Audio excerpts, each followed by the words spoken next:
About half of the vendor red flags your team sees never make it to your desk. And not because people aren't paying attention, but one of either two reasons. Either they're too close to the vendor to raise the alarm, or that vendor may be considered too big to fail, like Change Healthcare, for example.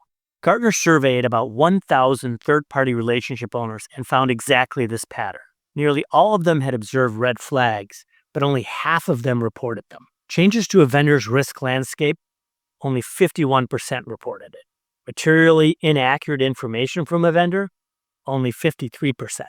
Vendor failure to implement agreed-upon mitigations, reported only 54% of the time.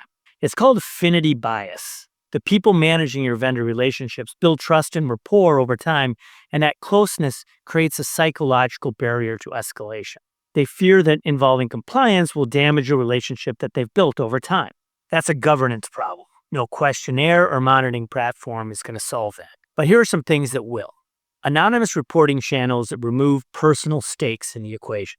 Also training on what a red flag actually looks like with clear escalation thresholds. Establishing a risk committee review is critically important, especially review of tier 1 vendors that isn't relying solely on the relationship of one owner's assessment. Rotating relationship owners is also important. Every 2 or 3 years at least, you should rotate those relationships so that they don't become too close to have this type of bias. The relationship owners are the frontline risk sensors. If your governance relies entirely on their willingness to report, you're losing half the picture before it ever reaches you.